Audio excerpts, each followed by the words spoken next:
Hey, everybody. This is Between the Panels, and I am your host, Zach Julian here. And here in Between the Panels, we have our very first episode. How exciting is that? Well, I guess I should explain what we're doing here. This is a podcast for me, who is a writer, to talk about my passion for anime with all of you. I love anime. I got into anime pretty recently in my quest to find good stories as a writer. And, well, here I am. I've discovered a lot and I want to share it with you all. And my hope is to provide a writer's perspective on the anime that you love and maybe some anime that you don't really like. So here I am. The The uploading schedule going forward is going to be a little bit unique. I have a very unique plan for this podcast. Every single month, we're going to have a review week where I review one anime that I have watched in full. Every review week is going to have 3 episodes, 3 different parts, where I break down that anime for the week. And every other week, I'm just going to upload one episode. It could be an episode about anything, really, but I'll try to keep it a little bit consistent. I could go through anime hot takes. I could talk about anime tropes. I do have several episodes planned for those other weeks. But most of it could come off just what you guys want to hear, or something that I'm inspired by, something I see, or just stuff that's new in anime news. I might give you some takes on that. Maybe there's a new anime that I'm in the progress of watching that I want to tell you guys about. But there's my upload schedule. There's what we'll be doing here in this podcast. And I do have an idea lined up for this first episode, in case you were wondering. What kind of a start to this podcast would it be without me just telling you guys what anime means to me and why I started this podcast in the first place? Anime does mean a lot to me in the short time that I've known it.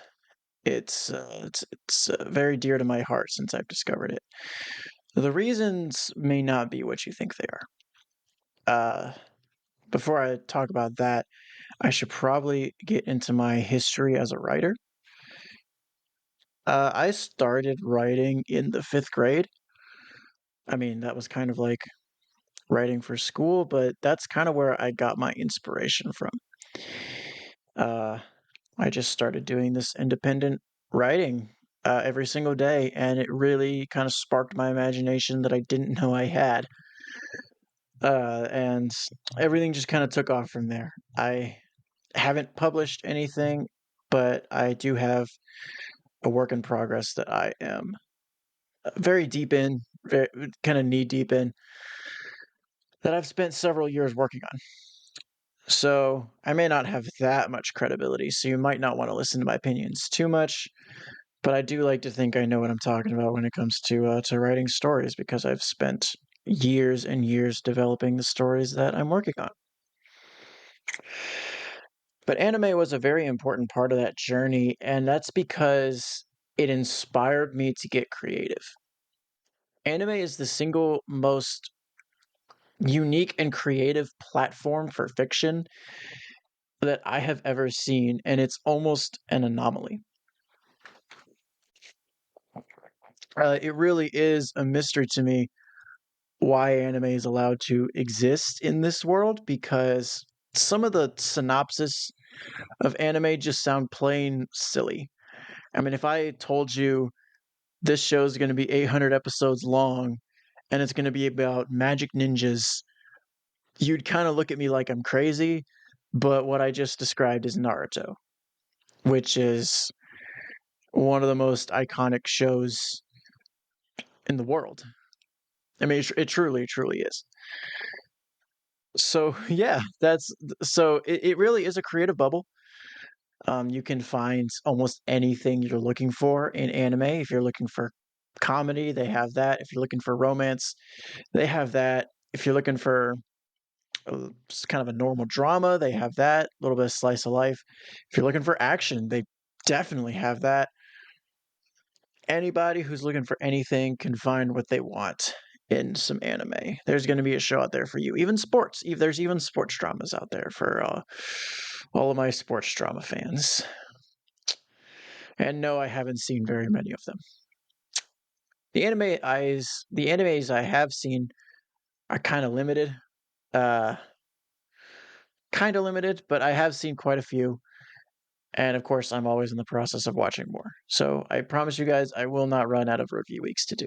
But yes, anime to me, as a writer, is a creative bubble that inspires me to work harder on building my stories and building them out, and kind of gives me a little bit of bravery that I can do almost anything that I want to as a writer. Because well, if anime exists, then I shouldn't be afraid of people judging how weird my story is, because you have stories out there about you got stories out there about everything. Anime in storytelling has been very, very important to me, but it's also been very important to culture as a whole. I think since the emergence of anime in the late 90s with Dragon Ball and Sailor Moon, and then moving on to the early 2000s with Naruto and One Piece, I think anime has greatly influenced what modern stories are today. I do have an episode planned on how that happens in more detail, several things that animes have influenced. So I won't go into too much detail here. That's not really what the first episode is for, is it? This is the pilot. But if Dragon Ball on its own is influential enough to just the action genre, not just in anime, but to fiction at large.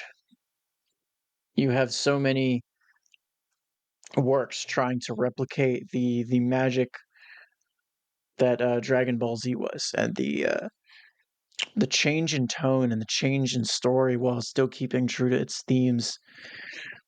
The expansion of the story, as I like to call it, when a show expands its story far beyond its original synopsis, that is a very powerful thing to do. And Dragon Ball was kind of the first to do it in anime, and every show since has been doing it. Not every show, but most of the popular shonen has been able to expand itself and make itself bigger and make itself new, and be able to reinvent itself during its run. And that's not all. Sailor Moon, one of the more influential animes as well, considered kind of the second anime to really start things after Dragon Ball. That was made at a time where there were main women protagonists when there really weren't any, and Sailor Moon kind of, to my eyes, remains unmatched in that category. You don't get anything like Sailor Moon anymore. Sailor Moon feels like a fairy tale, honestly. And for those of you wondering, no, I have not seen Dragon Ball in its entirety, and I'm in the middle of Sailor Moon right now. So, yeah, I have a few more opinions on Sailor Moon than I will of Dragon Ball. And like I said, Sailor Moon just kind of feels like a fairy tale. It feels like, I don't know, it's just a feel good show. I like it. But this is not a review. This is not. This is not a review. Those two were kind of the first to start everything. But the real kind of catalyst to that start, the thing that put it into overdrive, was the big three: One Piece, Naruto, Bleach. The big three was so influential in everything. I mean, anime is where it is now because of Naruto, One Piece, and Bleach. And that's not an exaggeration. The reason that people are walking around with anime shirts all the time, the reason that you have stores selling nerd items and they sell anime stuff alongside that of Star Wars, that's because of Naruto, Bleach and One Piece. I'm watching Naruto at the moment. I started One Piece, and I have not seen a single episode of Bleach. But I know enough about Naruto, and I know enough about these shows to say that. One Piece kind of made it cool for shows to be really long and really deep. Naruto is the masterclass on how to write a main character, and I don't really know enough about Bleach to make a specific comment on it. I'm sorry, y'all. I'm sorry, Bleach fans. It's really not personal. There's a lot of animes out there. There really is a lot of animes out there, and the reason for that is partly because of Bleach. So I'm giving it a compliment there. But anime is beyond its influence. It's a very interesting uh type of storytelling. It does kind of have its own brand when it comes to how it tells stories and how it presents itself. It presents itself as very direct, very kind of in your face type of storytelling. The character, and what I mean by that is the characters will just kind of say everything they do. Um, and yes, some of it can be a little bit cartoonish, but anime is not a cartoon, so we don't like to we don't like to bring that up. But yes, it is cartoonish. But what I mean by in your face is how everything is has to be relayed to us verbally and not visually. Like in a normal show or movie, sometimes the visuals can increase the experience, and the same is true for anime to an extent, but anime likes to keep everything verbal. It likes to keep everything active, everybody's saying what they're doing. The story is very direct, it's very in your face, there's no subtlety. I think that's the best way to describe anime as a whole, or as a genre, is there's just absolutely no subtlety. The best animes do have subtlety, and you'll hear me talk about subtlety a lot during reviews because subtlety is very important. Subtlety is very important when you're telling stories sometimes. But the anime does have a brand, and it usually sticks to that brand. Sometimes it goes above and beyond, sometimes it doesn't.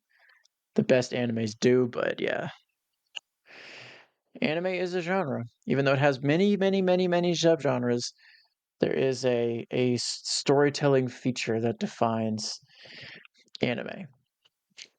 Do I like the in your face directness of anime? Not all the time, but that's not the only thing that really defines anime to me. What really defines anime to me is the development. It that's really it. It's the development of a concept or an idea or characters or just anything really. Because now Western fiction is written by a committee, and the biggest Western franchises are written by corporations, and they're written by teams of story writers, and the result can be pretty muddy. I will use Star Wars as an example.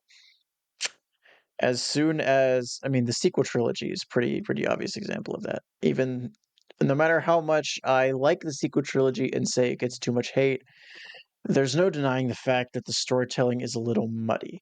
And the reason for that is because it was written by a team. It was written by a whole group of people that really didn't know what they wanted in the end. And the reason why anime doesn't have this problem is because the best animes are just the core ideas of the person who wrote them, the people who write the manga. And mangas are just the writer's full unfiltered thoughts and story and ideas. And I love that. There's no one to interfere with them. There is no one to tell them no. It's just them putting their ideas down on paper and releasing it to the world. And I, as a writer, love that. I love that they're able to do that. I'm sure it does go through an editor, but I just love how at the end of the day, all of this is their own original ideas. And you might recall some of the best stories in Western fiction are just the author's original thoughts, unfiltered and uncensored. Lord of the Rings is Tolkien's unfiltered, uncensored story. Uh, Harry Potter is J.K. Rowling's unfiltered and uncensored story. Star Wars is George Lucas's unfiltered vision, and I could keep going on and on and on about all the great franchises, but I won't do that to you guys. We're not here for 2 hours today. And anime does carry that torch for me. It carries that this is pure storytelling to me. This is just pure distilled storytelling. The same way books are. It's just the author's thoughts. You're in the author's head. You see their vision, you see their message very clearly, and you just get lost in the story. That's what the best animes do to me, and I will never stop loving it. I will never stop loving being invested in a good story.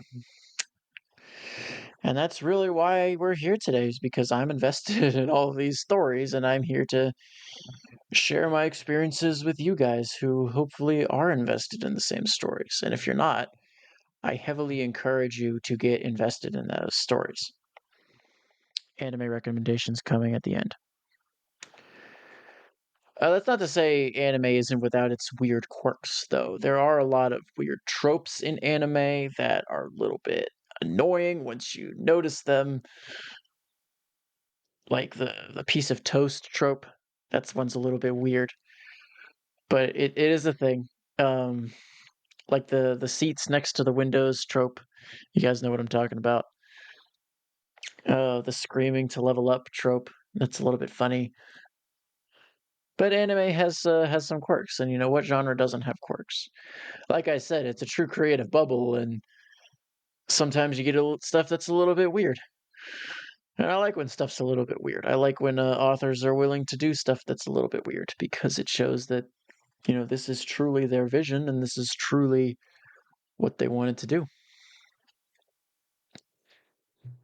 And when you get down to the nitty gritty, the creativity in some of these anime stories, the things these authors come up with, man. I mean, where do they come up with this stuff? Where does somebody come up with, you know what? I'm going to write a show about this guy who finds out he's actually, hear me out, he's actually some kind of ghost angel. And it becomes a Grim Reaper swordsman. And he has to fight these other Grim Reaper swordsmen. And yeah, most of you guys know what I'm talking about. I'm talking about Bleach. And doesn't that just sound so silly? It sounds silly to me. Or at least it sounds silly when I first got into anime.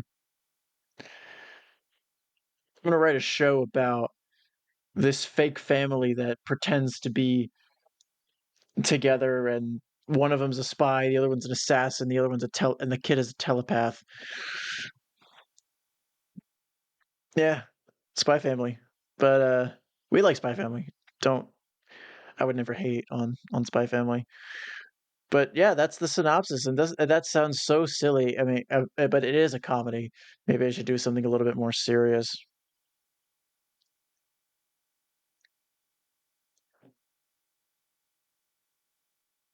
What about a show about guys that stop breathing when they hold swords? That's Demon Slayer. Yeah, I know that was kind of a stupid synopsis, but it's mine because it's silly. What about a show about negative human emotions causing these monsters to appear, and the same emotions cause them to be exorcised, and flaw with I don't know what Jujutsu Kaisen's about, y'all. I'm watching it right now and I still don't understand it, but we'll talk about that later. We'll talk about that at a later date. But anime is just it's the weirdest cool thing imaginable, isn't it? I mean, Dragon Ball was initially some kind of martial arts show, and then it became a show about aliens and guys fighting gods, and I don't know what happened. It became God of War. It really did. It became God of War. But it's the randomness sometimes, and sometimes it's charming. But that randomness has seeped its way into some of the ideas I see around now.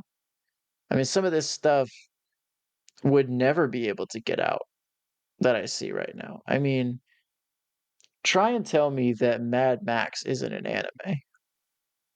Go ahead, try. Try and tell me that The Matrix probably wasn't an anime at one point. I mean, try and tell me Star Wars isn't an anime for crying out loud. Yeah, you can't. So I mean, there's anime elements and everything, and I mean, try and tell me Harry Potter isn't an anime. It literally is. Goblet of Fire is literally the tournament arc. Yeah, it probably just blew your mind then. But but there's oh, I won't forget the moment I realized that though when I was rereading Harry Potter when I was like, wait, this is just anime.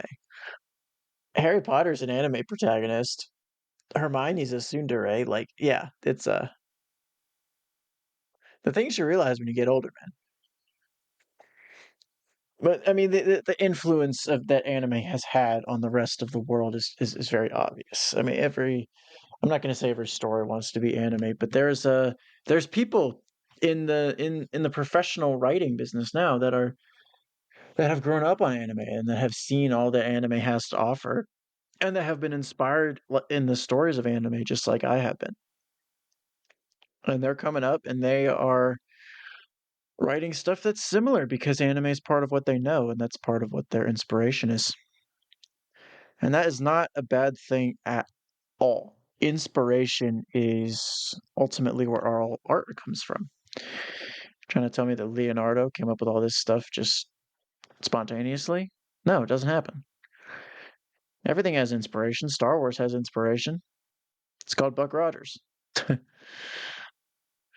Everything has inspiration. And I absolutely love to see that anime is inspiring people. Anime is inspiring people to write better stories. Anime is inspiring people to be their best selves. And that's really the message of most anime. If you pull all anime together and you said, "What's your message?" chances are it's going to be your best self, friends matter, and work out a lot. Yeah, that's the message of anime. Work out a lot. But ultimately, it's just it's a very most of the themes in anime are just very simple. It's a very simple idea. It's just you can be a good person. Even if the world around you is terrible, you can be a good person. And I like when stories have simple themes. It makes it feel good. Makes it a feel good story. Of course, one of my favorite animes is a story that has no end to the themes that it has, and it's just making me question all my life choices. But that's I can't deny when a story is told well. So there it is. I was talking about Attack on Titan, by the way, for those of you who don't know. That review is coming during one of the review weeks. It might be my first one actually, because I just have so much to say about Attack on Titan. I mean, the inspiration that anime has given all of these young people is truly astounding, and that's really what every author wants out of their story is to inspire people. I know it's what I want out of mine. I want people to pick it up I want people to read it, and I want people to say, yeah, I can be like that. I can be my best self. I can be like this hero. And anime's been around for the ideas in anime have been around ever since human history started. I mean, the all of the epics have anime type content in them. Greek mythology has anime type content in it. I mean, everything is an inspiration of something else. We're all standing on the shoulders of giants. But it's interesting for me to trace it all back and say, yeah, storytelling will never change, has never changed, it will never change. People will always love a good story. That's it. That's the reason I'm here with you all today.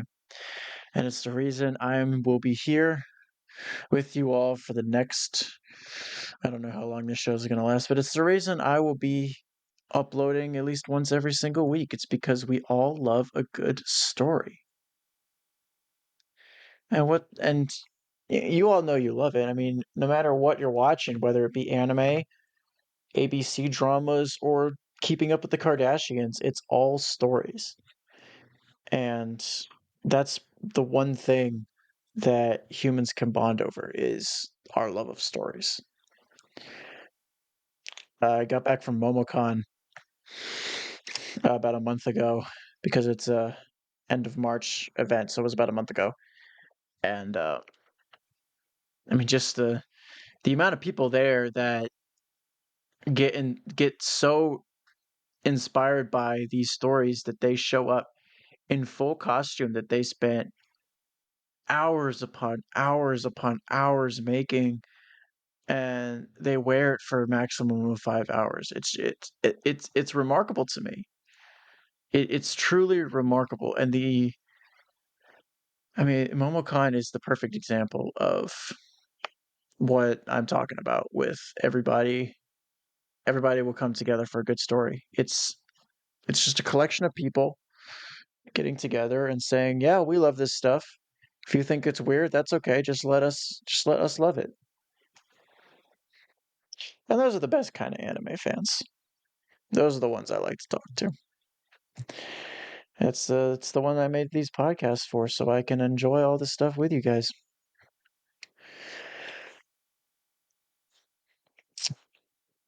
But spring anime season has almost wrapped up, and I will be honest with you all, I have not watched much that has come out this year. I'm trying to rewatch a lot of the classic animes, some of the big ones. Like I said, I'm in the middle of Sailor Moon and Jujutsu Kaisen, so that's where I've been. If you guys have any recommendations for me about the animes that recently came out this past spring, I will get on that and maybe I'll make a little one off episode if it's just a one season thing. Maybe one of the weekly episodes could be about it. Maybe I'll do a review week on it in the future if I like it. Or if I don't like it. But drop some animes in the comments that I need to watch and that you want me to talk about on this show. That's right, anime recommendations for me. So anybody who's new to anime and maybe you just happened to stumble upon this show, and if you stayed with me for 29 minutes, I appreciate that because I'm talking about something you know nothing about. But if it's interesting to you and you want to pick up some anime, I do have a few recommendations. I have a formula that has worked every single time, and it goes like this. Depends on what you're looking for. If you're looking for comedy, I absolutely recommend Spy Family. It is probably the easiest one to get into. It's just it's kind of a riff on old spy films, but it's a very comedic circumstances. It's just done really, really well. It's the funniest anime I've seen up until now. If you really want to watch one of the big named animes, I'd start small, and I would probably start with Demon Slayer. If you don't like that, then move to My Hero Academia. My Hero is very easy to jump onto. It's just long. I don't like to recommend long animes right off the bat. But if you wanna watch one of the big ones, the ones everyone's talking about, go watch My Hero Academia. That one will not disappoint you. It's a superhero concept, very much like Marvel, DC, so it's very easy to jump onto. You can kinda understand what's going on right away. If anyone is looking for just push me into the deep end, I'd probably say Naruto. If you just wanna be pushed into the deep end, I would say Naruto. That's probably the deepest anime out there. Or not the deepest, but it's I mean, that's the deep end of anime right there. Or JoJo's Bizarre Adventure. That's pretty deep. And if you're just looking for, like, a little one-off short anime story, I just watched this show called Claymore. Very, very good. I will be doing a review week on it. Claymore. So Claymore. Claymore. It's very good. Very short, about 26 episodes, but it's very good. And if you're looking for fantasy, Seven Deadly Sins all the way, baby. Um, sorry, I had to say that. There's my recommendation. There's my official recommendation, so we got that out of the way. And I think that's going to do it for our first episode. I'm glad y'all tuned in. Make sure you subscribe to this podcast if you want to hear more in between the panels, if you want to hear more of my analysis of anime, if you want to stay for that first review week, which will probably be happening this week, actually. So let's see, today is Monday, July the 1st. So the next episode will probably be on Wednesday, and my review week will be Wednesday, Thursday, Friday. If y'all want to tune in for that. The anime we will be doing for review week is going to be Attack on Titan. So, like I said, I got a lot to say about Attack on Titan. So we're doing a three-parter for Attack on Titan. So make sure you tune into that review week coming on Wednesday. So subscribe for more anime content, and if you know somebody that likes anime, make sure you share this show. And I will see you guys in the next episode.